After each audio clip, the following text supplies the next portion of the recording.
Andy Karsner yesterday spoke about passion and performance. And maybe we can just reveal a little bit of that before we depart. Now, when I was a child, I hated going to the pediatrician's office. And the reason why was because I was going to get probed, pricked, asked to cough. Those of you who are my age, 50 or 60, you know what I'm talking about, men. I was going to get hit in the knee, and I hated it. But there was one thing that I really enjoyed when I went to the doctor, and it was actually in the lobby, and it was on the reception table, and it was a periodical. Do you guys remember what it was?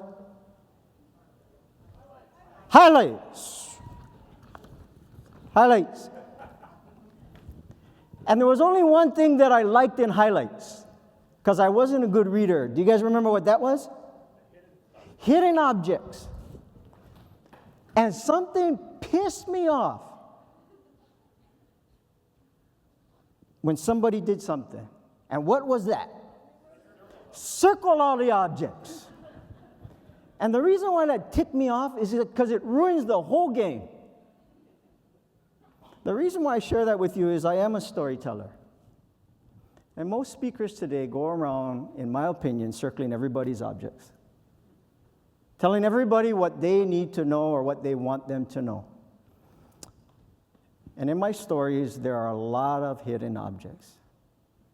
And depending on who you are, your experiences, your perceptions, you might find a few. But I'm not going to go around circling these objects. I might say there might be a few hidden objects there. And that way, this becomes yours. So, just a quick story about taimane, because of connection and what these ladies who were just up on stage were sharing about connection and community. I first learned of taimane, and by the way, taimane's name means diamond in Samoan. So taimane is Samoan in German. I first learned of Tai when she was, I think, 12 or 13 years of age, and she was playing in the showroom with Don Ho, and he had this child virtuoso.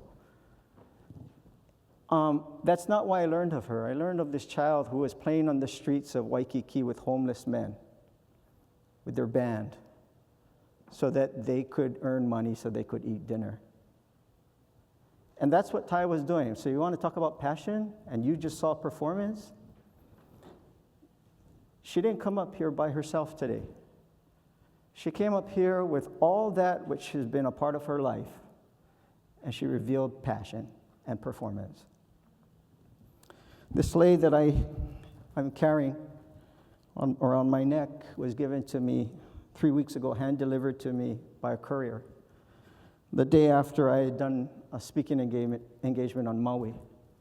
I've never seen a lei like this. This is like a niho palawa. Normally it's made with the strands of hair, and it holds a pendant, which could be a whale tooth or carved wooden piece or object. The friend who gave this to me has only given 3 of these away. One was to her closest friend who died, and she said, I'm giving this to you to wear whenever you are doing something very special and that you need to have somebody with you. And so this is the first time I'm actually wearing this lei in public, because this is a very special time. I think it's a very special moment, and it's a very special message. And so I, like you, do not come here alone. And maybe there's a few hidden objects in that. I heard several themes this weekend: connecting people, or urgency, cooperation, collaboration, boldness, passion, and performance. As Joel was mentioning about the canoe, and maybe there's another metaphor for the canoe. Hands up, how many of you have ever paddled in a canoe? Good number. There are many different types of canoes. There are racing canoes, there are fishing canoes, there are double-hulled canoes, which are voyaging canoes. And depending on what you want to do or need to do, that's the type of canoe you will use. But we use it very readily, and I've talked to Ramsey about it, and he knew what I was going to do.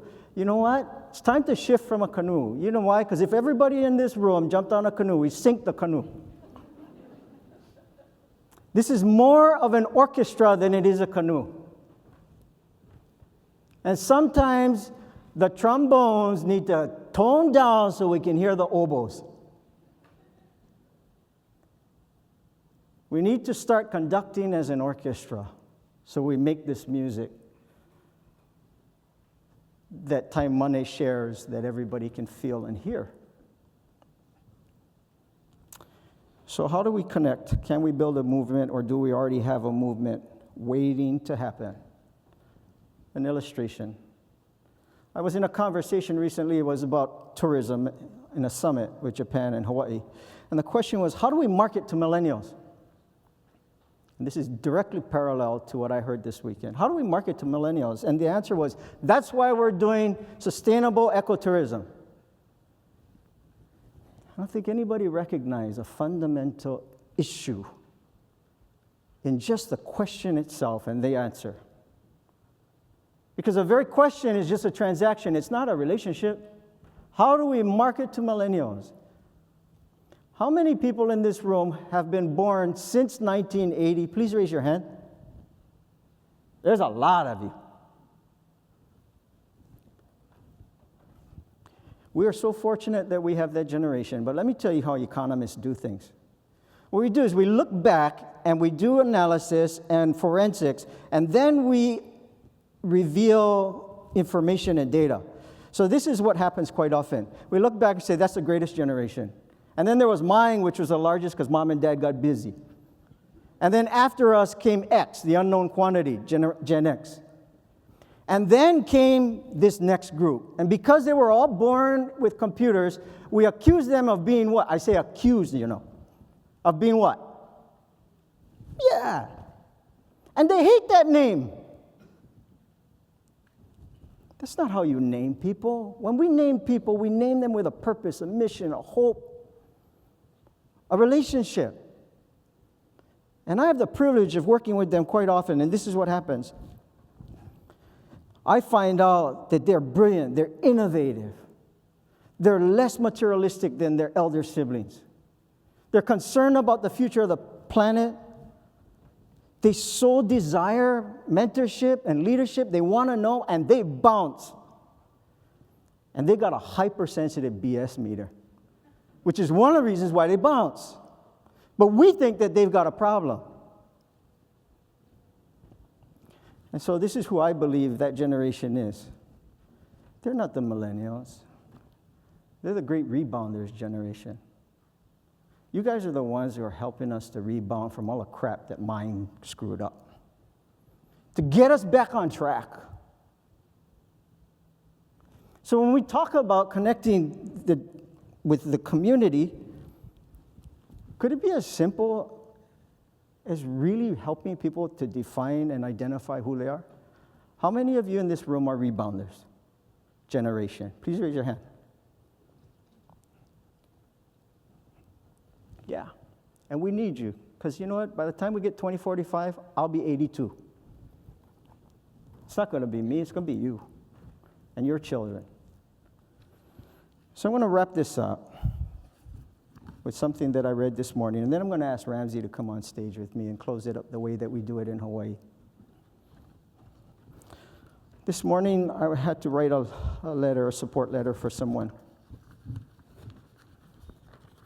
He asked me to write this letter because he was applying for a fellowship. Maybe this reveals something about who we are and what we do and how it connects to why you're here. And please, when you leave, take this with you. Aloha mai. Please accept this letter of support on behalf of Kia'i Lee for the Pacific Century Fellows Class of 2017. I first met Kia'i 3 years ago when he was working with the state and administering a federal grant for Housing First.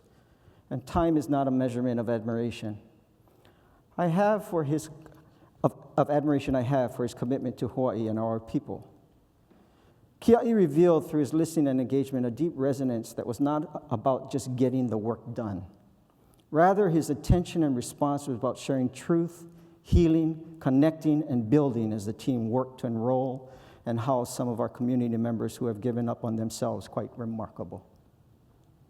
Kea'i recognizes a full complement of people who make up Hawaii today and searches for meaningful actions and translations to touch, inspire, and or lead others to deeply care and serve Hawaii and her people.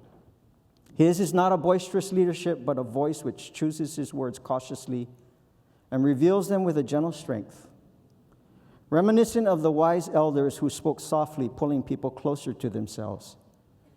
His is a style that I'm observing being diminished in Hawaii, possibly by the omniscient influence of social media's culture to get attention or look at me. Kea'i lives a special heritage of giving attention or watch me, so sturdily passed through his Polynesian culture. Watch me is about modeling, being the example, about giving. Look at me is about getting attention, taking, and taking more. I can't find a greater example of watch me versus look at me on the national stage than Marcus Mariota, whose occupation as an NFL quarterback is latent with examples of look at me. But Marcus' upbringing and heritage is a leadership style that endears people who watch his success and failures, and more than ever today, we need those characteristics throughout our community. This influence runs long and runs deep. If Kea'i is given the opportunity to be a member of the PCF cohort, he will surely layer the many relationships and experiences on his foundation. And he will also have the opportunity to share the most precious gift of Hawaii with the other young leaders. Not that which is taught in the classroom, but that which is passed on at the dinner table, in prayers, in laboring and struggle. Struggle, a most important characteristic of leadership. As an electrician, Kea'i would experience a median income between $61,000 and to a 90th percentile of $94,000 a year in the construction trades. With added side jobs, he could easily invest the time to earn a respectable income over six figures, caring for his family and living a modestly comfortable life in our high-priced Hawaii. When he walked away to become a social worker, his income prospects shifted from a median of $47,000 to $76,000 a year. I have a silent, anchored respect for social workers like Kea'i who reveal their passion and aloha through their decisions and performance. Mahalo for allowing me to share a few words on his behalf and for your consideration. If we use sacrifice with sharing, it ain't sharing. As we leave this room, I just ask all of us to consider the prophecy that was given by Auntie Pilahi Paki, whom Ramsey talked about, that in the 21st century, the world will search for peace. And they'll look to Hawaii because Hawaii has that key. And that key is aloha. Aloha and mahalo. Come, brother.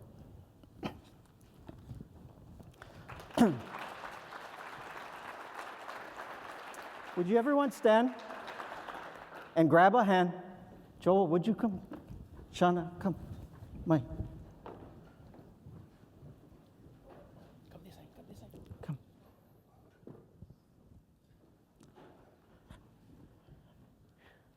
There's a song that we sing after every gathering of our family and friends in Hawaii. And it's called Hawaii Aloha, and it speaks to being born of this place and these sands. And I've asked Ramsey to join me, and then you start, Boo, because Bernard's not here. Join us if you know it. Hum along if you don't.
Aloha. Aloha.